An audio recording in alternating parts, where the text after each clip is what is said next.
बेटा हम आप 8वीं क्लास का अध्याय 5 के अभ्यास 5.3 शुरू करने जा रहे हैं, जिहड़े कि संभावना के उत्ते डिपेंड करती है।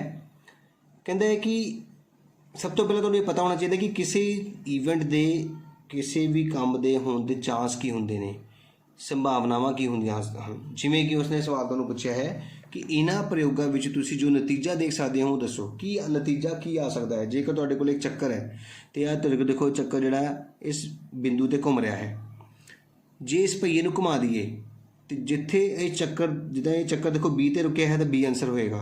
इदा तुहाडा की आंसर आ सकता है, की आंसर आने की पॉसिबिलिटीज़ ने, संभावनावां ने, वो साडे कोल हुंदे ने नतीजे। तो साडे कोल पहिया जे पहिया नूं घुमाईए तो नतीजे प्राप्त हो सकते हैं, जां तां ए ते रुकेगा, जां बी ते, जां सी ते, जां डी ते, क्योंकि ये तो ए सेम ही है। तो असीं की लिखांगे, सानूं की नतीजा प्राप्त होगा, ए जां बी जां सी जां डी। लगी गल समझ? इस तरह बड़ा आंसर लिख लिया है कि पहिए नूं घुमाउण ते सानूं की प्राप्त होगा नतीजा, जां ए जां बी जां सी जां D. The outcomes when spinning a wheel A B C D. ये साडा पहले सवाल का ए भाग का आंसर हो चुका है। हुण असीं बी भाग की गल करांगे। कहंदे दो सिक्कियां नूं उछालीए, दो सिक्के तुसीं जाणदे हो, 1 रुपए के सिक्के के उत्ते की हुंदा है, एक हैड हुंदा है जां एक टेल, चिट जां पट। दो सिक्के जदों इकट्ठे डिग्गणगे तो दोनों दे विच हैड हो सकते हैं, दोने एच होण, दोने ही टी होण, एक विच एच तो एक विच टी, जां एक विच टी तो एक विच एच होवे। इस तरह साडे कोल 4 तरह के चांसिस हो सकते हैं। यही साडा आंसर बी पार्ट का उधर होएगा कि जां तो दोने ही हैड होणगे जां दोने ही टेल। जिहड़ा पहला डिग्गिया वो हैड दूजा टेल, जां पहले वाला टेल दूजे वाला हैड हो सकता है। तो इस तरह साडे कोल चांस होणगे। इधर जिहड़ा हैड है वो साडे कोल एच जिहड़ा है वो हैड नूं रिप्रजेंट करता है, टी जिहड़ा है वो टेल नूं। इस गल का ध्यान रखना है। उम्मीद करदा तुहानूं पहला सवाल समझ आया होगा कि सानू नतीजे पता करने सीगे कि की मिल सकते हैं। हुण आपां दूजा सवाल करन जा रहे हैं, ध्यान नाल देखियो। कहता है कि जदों एक पासे नूं सुट्टिया जांदा, पासा की हुंदा है बेटा? लूडो देखिए, लूडो का गीटा। जदों आपां लूडो खेडदे हैं तो एक गीटा हुंदा है, इस तरह का हुंदा है बेटा। लूडो का गीटा हुंदा ना, कदे 2 आ जाता है, कदे 4 आ जाता है, तो कदे 1 आ जाता है, कदे 6 आ जाता है, कदे 3 आ जाता है, कदे 5 आ जाता है। तो एक लूडो के गीटे के पासे नूं सुट्टिया जाता है तो सानू हर एक घटना नाल प्राप्त होने वाले नतीजे दसने ने। की प्राप्त हो सकता है? हुण तुसीं दस सकदे हो ना कि जे लूडो का गीटिया सुट्टिए तो सानू की मिल सकता है? बिल्कुल सानू मिल सकता है जां तां 1 जां 2 जां 3 जां 4 जां 5 जां 6। कोई भी 6 दे विचों कोई एक नंबर पक्का मिलेगा। 1 जां 2 जां 3 जां 4 जां 5 जां 6। हुण आपां इन्हां दा जवाब देण लगे। देखो कहता है कि पहला अभाज्य संख्या होनी चाहिए है। किहड़ी संख्या? अभाज्य संख्या। अभाज्य संख्या का मतलब होंदा जिहड़ी संख्या किसी के पहाड़े ते ना आवे। हुण देखो 1 कदे भी अभाज्य संख्या नहीं होंदा, इस गल का ध्यान रखना। 2 3 ते 5 ये 3 संख्यावां ने तुहाडे कोल जिहड़ियां बिल्कुल अभाज्य हुंदियां ने, जिसनूं असीं प्राइम नंबर बोलते हैं। ठीक है, इस गल का ध्यान रखना है। ये क्वेश्चन जिहड़ा इधर लग गया है बेटा, ध्यान नाल देखियो। इंग्लिश वाले बच्चे लिए आह वाला जिहड़ा सवाल है ये नीचे पेस्ट हो गया गलती नाल। ते प्राइम नंबर साडे कोल किन्ने हैं? 2 है, 3 है ते 5 ने। 3 अखर साडे कोल प्राइम होंदे ने। हुण दूजा अखर पुछे अभाज्य नहीं। हुण अभाज्य संख्या नहीं विच कौन होऊगा? अभाज्य संख्या जे ना पूछ रहा तो फिर जिहड़े बच गए ने किहड़े किहड़े? 1 4 ते 6। 1 4 ते 6 नॉट अ प्राइम नंबर। ठीक है ना?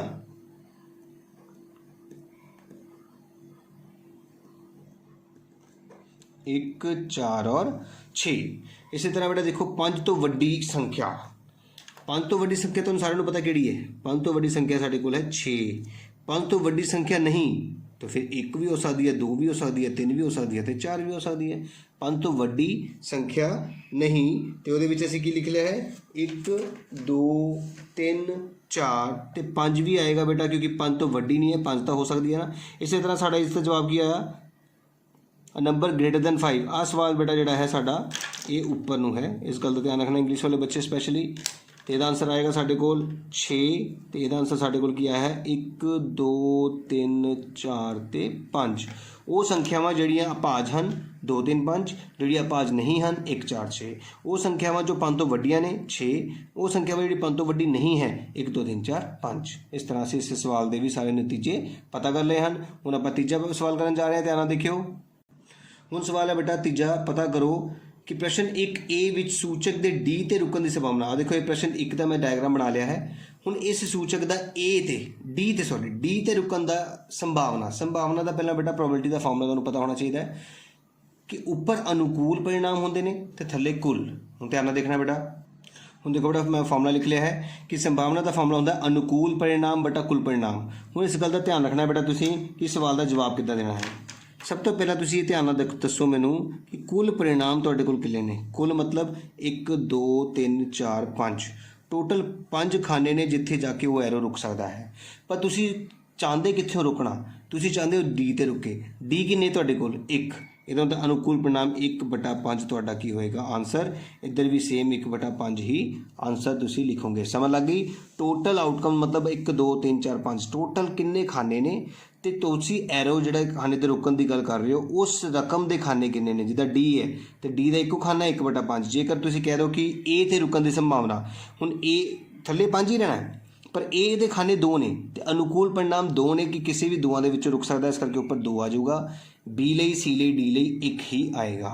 इसी तरह अगला सवाल देखो बेटा तुसीं, चंगी तरह फैट के सुट्टी हुई 52 पत्तियां दी ताश विचों एक इक्का प्राप्त करने की संभावना। तुहानूं सारिਆਂ ਨੂੰ पता है कि कुल पत्ते साडे कोल किन्ने ने ताश विच 52 पत्ते ने ते उहदे विच इक्के किन्ने ने, इक्के किन्ने हुंदे ने, इक्का 4 पत्ते होंदे ने बेटा। तो संभावना का फार्मूला मैं तुहानूं दस चुका है कि ऊपर अनुकूल परिणाम होंदा है तो थल्ले कुल परिणाम होंदा है। इसदा मतलब साडे कोल आंसर की आएगा 4/52 आंसर होएगा। इस तरह बेटा अपना आंसर लिख लिया है कि इक्के साडे कोल 4 होंदे ने, इस करके अनुकूल 4 होणगे तो टोटल साडे कोल 52 पत्ते दिस रहे हैं। अगला सवाल देखो बेटा, साडे कोल तीजा भाग जिहड़ा है कहता है एक लाल सेब प्राप्त करने की संभावना पता करनी है। हुण मैं तुहानूं पहले समझा चुका कि टोटल थल्ले कुल आने 1 2 3 4 5 6 7 सेब साडे कोल टोटल है, वो नीचे आएंगे।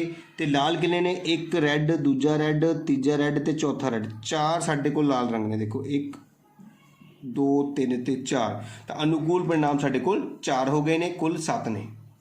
इस तरह बेटा सवाल का भी आंसर आ गया है कि कुल मतलब टोटल किन्ने सेब पे ने 1 2 3 4 5 6 7 कुल विच लिख लिया। अनुकूल तुसीं किहड़े मंग रहे हो, तुसीं लाल सेब मंग रहे हो। लाल मतलब रैड 1 2 3 ते 4, इस करके कुल 7 हो गए तो अनुकूल 4 हो गए ने। उम्मीद कर रहे हैं कि तुहानूं वधिया तरीके नाल समझ आ रही होएगी। हुण अगला सवाल देखते हैं बेटा। हुण चौथे सवाल च कह रहा है बेटा कि 10 ਵੱਖ-ਵੱਖ पर्चियां ते 1 तो 10 तक दी संख्यावां लिखियां हुई हैं। एक पर्ची ते एक संख्या लिखी है, इसनूं एक बक्से विच चंगी तरह मिला लिया जाता है पर्चियां नूं ते एक पर्ची बाहर कड्ढी जाती है। तुसीं ये दसो तुहाडे कोल टोटल संख्यावां किन्नियां ने 10, मतलब 1 2 3 4 5 6 7 8 9 ते 10। ये दोने मीडियम वाले बच्चों ने लिखनी है गिनती कि 10 तक की गिनती इस तरह लिख लेनी है।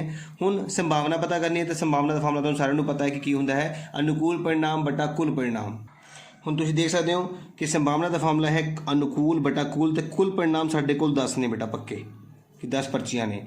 हुण सानूं अनुकूल का मतलब सानूं चाहिए कि है 6 प्राप्त करना। 6 तो साडे कोल इक्को ही है ना, 1/10 आंसर होएगा। बहुत ही सौखे तरीके नाल बेटा संभावना का सवाल होंदा है कि थल्ले कुल संख्या ते ऊपर जिहड़ी संख्या मंगी गई नहीं वो किन्नियां ने। हुण अगला देखो तुसीं, सानूं कहा 6 तो छोटी संख्या, तो सारिਆਂ ਨੂੰ पता है कि कुल संख्यावां साडे कोल किन्नियां ने। कुल संख्या साडे कोल 10 ने, इस करके 10 ही आऊगा।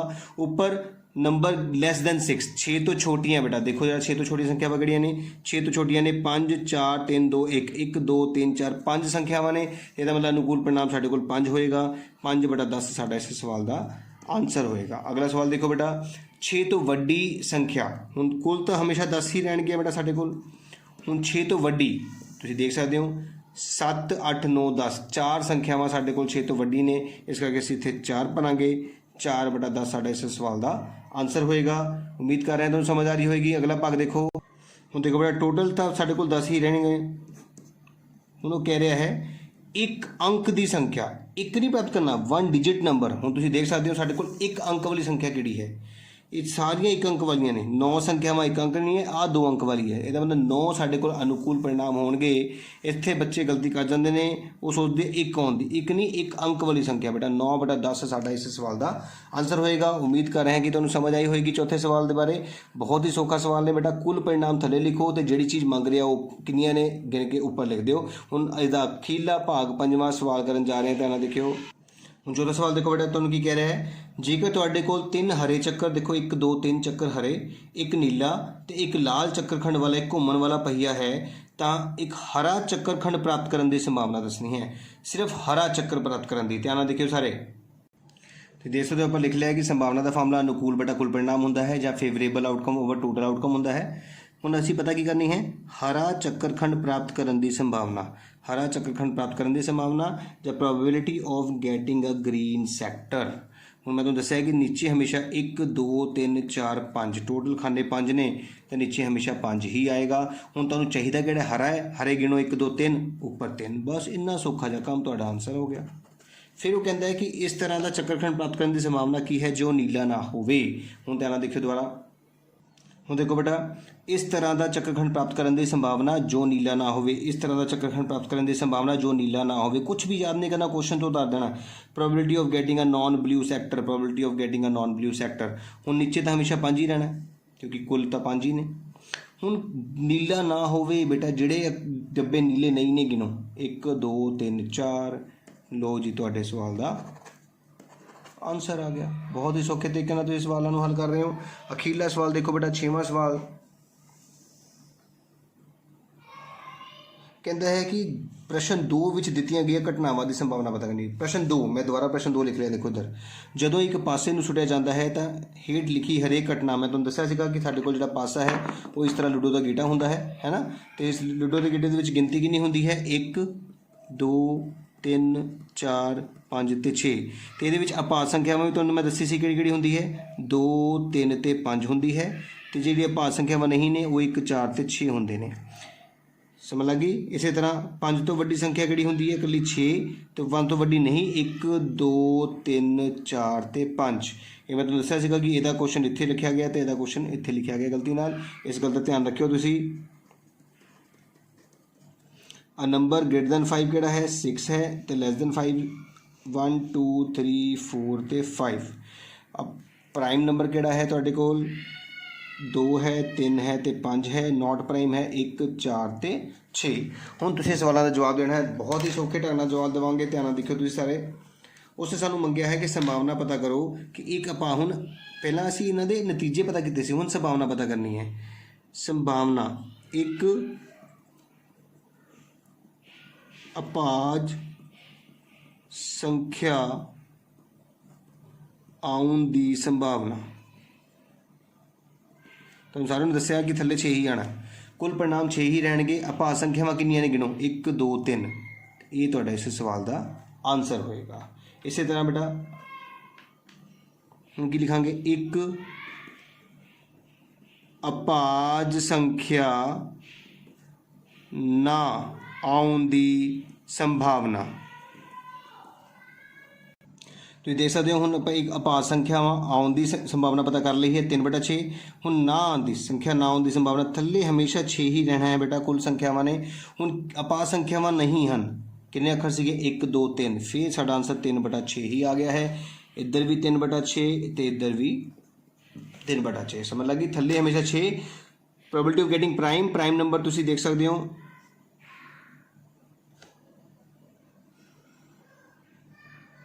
ਸਾਡੇ ਕੋਲ 3 ਸੀਗੇ। ਇਹ ਸਵਾਲ ਬੇਟਾ ਉੱਪਰ ਲਿਖ ਦੇਣਾ ਚਾਹੀਦਾ ਸੀਗਾ। ਇੰਗਲਿਸ਼ ਵਾਲੇ ਬੱਚੇ ਧਿਆਨ ਰੱਖਿਓ ਬੇਟਾ। Probability of getting a prime number ਲਿਖ ਲਿਆ ਹੈ ਇੱਥੇ। Probability of getting a prime number ਇੱਥੇ ਆਣਾ ਹੈ ਬੇਟਾ। Probability of getting a number ਦੇਖੋ ਬੇਟਾ। Probability of getting greater than 5। Greater than 5 ਇੱਕੋ ਨੰਬਰ ਹੈ ਨਾ, 1/6। ਤੇ ਨੋਟ ਗ੍ਰੇਟਰ ਦੈਨ 5 5 ਨੰਬਰ ਨੇ, 5/6। ਇੱਦਾਂ ਹੀ 5 ਤੋਂ ਵੱਡੀ ਸੰਖਿਆ ਉਹੀ ਇੱਕ ਸੰਖਿਆ ਹੈ ਤਾਂ 1/6। ਤੇ ਇੱਧਰ 5/6। ਇਸ ਵਾਰ ਆਪਾਂ ਇੱਧਰ ਹੱਲ ਕੀਤਾ ਹੈ 3/6 ਤੇ 3/6 मैं कोशिश की सी कि इंग्लिश ते पंजाबी वखरे वखरे लिख के दिखावां तुहानूं, तो इस सवाल की भी थोड़ी जी प्रॉब्लम आ गई क्योंकि आह वाला सवाल जिहड़ा है इधर किया गया है तो ये सवाल इधर किया गया, इस करके इंग्लिश मीडियम वाले बच्चे थोड़ा ध्यान रखन। उम्मीद करांगा कि तुहानूं 5.3 अभ्यास वधिया तरीके नाल समझ आई होएगी, तो तुसीं एक बार लिख के भी जरूर देखोगे, कापी भी पूरी करोगे। जेकर किसी बच्चे ने मेरे चैनल में अजे तक सबसक्राइब ना किया हो तो बेटा जरूर सबसक्राइब करो ताकि तुहानूं उसका लाभ मिल सके।